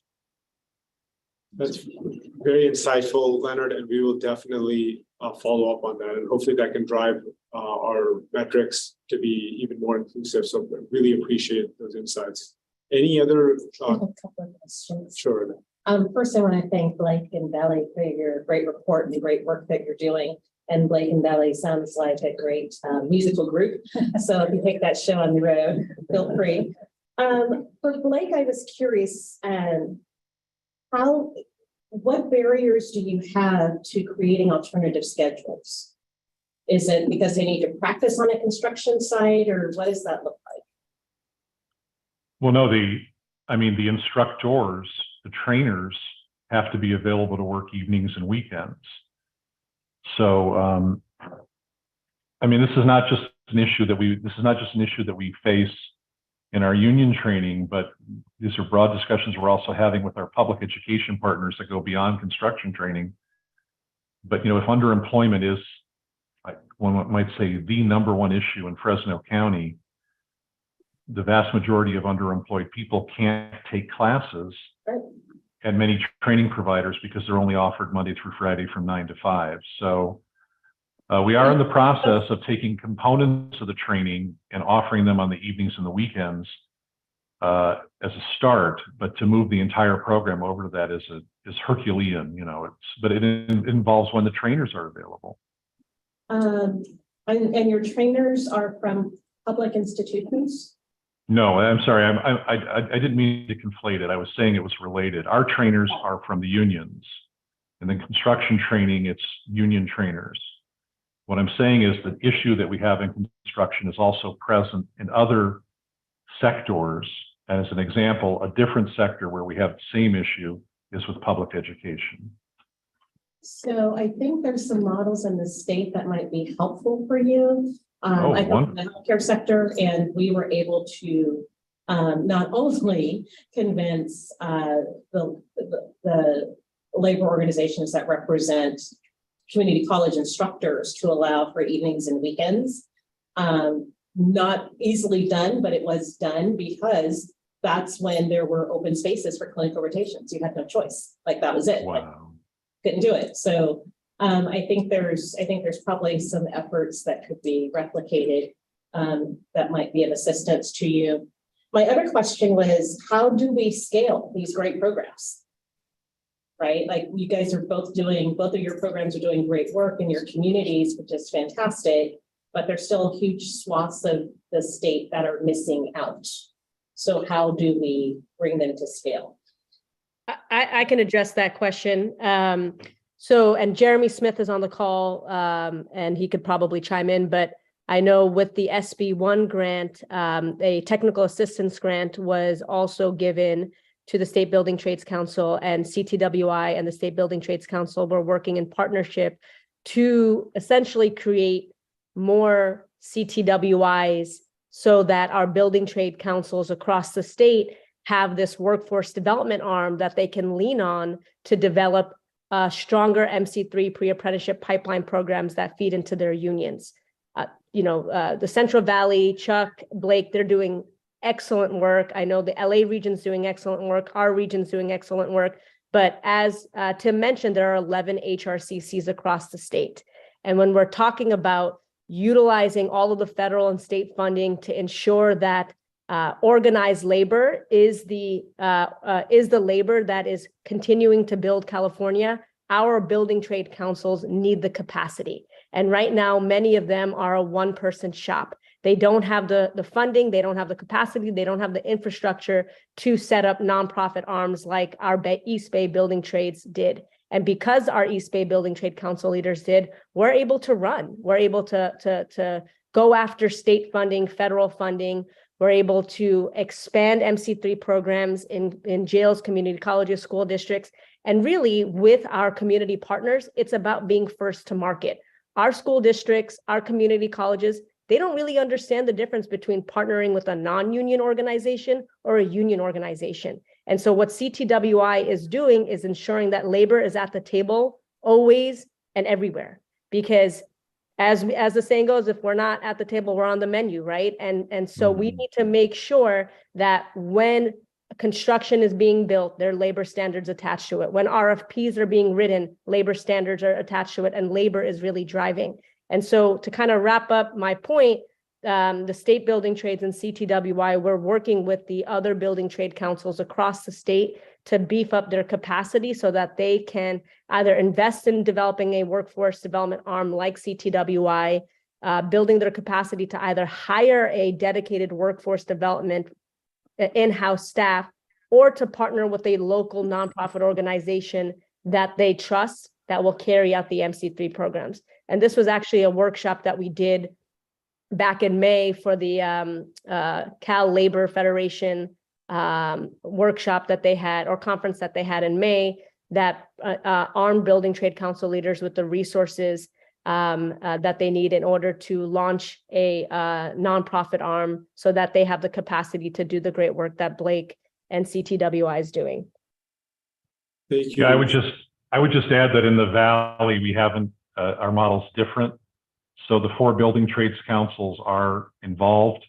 But I think what happened was that a model that was developed by Chuck in the Fresno Madera Kings Tulare area for the 4 counties in his BTC has been exported now to Kern and Yomano BTC, San Joaquin Alpine Calaveras BTC, and Stanislaus Merced Trombley Mariposa BTC. So it's been kind of organic growth at that level. And I would concur in what Belly mentioned in that it does involve staff. In our instance at the Workforce Board, we've had staff for over a decade that we've tasked with assisting our Building Trades Council. But in the other areas, the Valley Build Consortium has hired staff to assist. So it is you can't have a good program if you don't have adequate staff to run it. Thank you. Thank you. Thank you, Annette. Thank you, Blake and Belly. And I'll just add that the High Road Construction Careers is in partnership with building trades in every region throughout the state. And the slide that Belly referenced earlier about the city of Dublin, I believe, community workforce agreements, as more jurisdictions do that, that'll create demand side that can help scale up these programs as well. Leonard? Yeah, actually, just to I think that right there kind of reinforces why I really believe we need to put together some kind of committee around this, and specifically this industry, only because let's not forget, I mean, when you're talking about building trades, not all crafts belong to the building trades. And some of those might be out doing programs like this and serving their communities. And so I think that's a reason why, we should really have a roundtable discussion as to what's happening, what's going on. And I will speak, on behalf of our own program. We're in many areas, and we don't get much interaction with certain building trades, and in some cases we get turned away. That's a fact, and we get turned away by agencies that this board funds, and we are an MC3 program. We just started a program in Modesto with Stanislaus County Office of Education. We just started a 6-week program this week at their facility using their CTE program. So there's a lot of things that are going, and we're just one craft. So there's others, and I think it'd be good to have a big roundtable discussion, because I think as you mentioned, there's a lot of resources coming out, and I think if we can pull together and maybe add to what Blake and what Fresno and CTWI is doing, I think it just helps us, with our resources, and maybe even bring in some additional. Thank you so much, Leonard. Important points. And again, we will definitely follow up about the subcommittee suggestion. I think that'd be very helpful.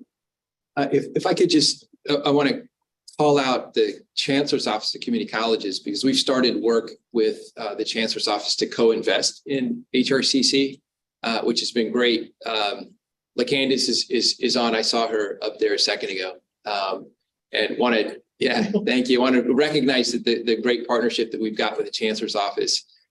Looking at those high road construction careers coalitions that have colleges involved, and making sure we're supporting those colleges and the work they do. We've also got Lumina funding, and we work very closely with the State Building and Construction Trades Council and Jeremy Smith. Lumina funding helping us explore ways to get participants college credit for their industry valued certification. So it's another way to open up new opportunities for people who go through these programs. So thank you, LaCandice. Thank you, Tim. Leanne? Yeah, I just wanted to add, and I'm going to put my other hat on, my chair of the California Transportation Commission. The programs that you were talking about today, absolutely amazing. And the work that is going on in these 2 areas and really across the state, is a model for the rest of the country. But one of the things, when I was in Washington, D.C. a couple of months ago, and all of the transportation agencies were at a meeting together talking to Secretary Buttigieg, and, thanking him profusely for all the money coming down the pike, and especially all of it that's coming to California. But one of the things that, I brought up to him is, we appreciate the billions of dollars coming our way, but if it's not tied to workforce, we're all in trouble. because we need those additional funds, whether it's coming through the Department of Labor or the Department of Transportation or the Department of Commerce, whatever that is that gets tied directly to those dollars coming down the pike. You know, the amazing work that they're doing, can you imagine how much more that they could do if all of those billions of dollars were tied to the workforce that we're doing in these areas? So I would just suggest, as these dollars continue to come in and flow into California, and by the way, California had used more of the infrastructure money than anybody else in the entire country, and nobody else was even close. And so they are listening to us about what needs to happen in the future. So if we could, you know, certainly join together and have that united voice that says, you know, please include workforce dollars as we continue to get infrastructure funds, I know it would go a long way. Thank you, Leanne, for that point. I assure you, internally, those discussions have been happening already within the administration and Tim. Yeah. So absolutely. Thank you. Any other comments or questions? Do we have any public comments related to this specific item? Local workforce board update? No, we don't. Okay, we will proceed to other business. Our next full board meeting is October 25th at 10 a.m. The rest of the dates are on our website.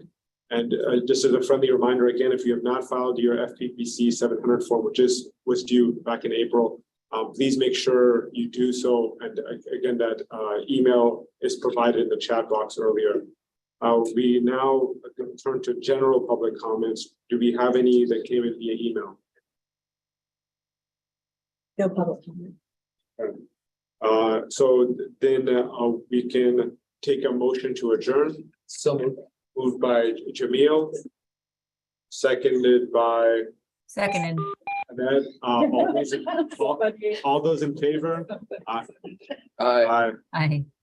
Any abstentions or nays? Okay, the meeting is adjourned at 12:02 p.m. great meeting. Yeah.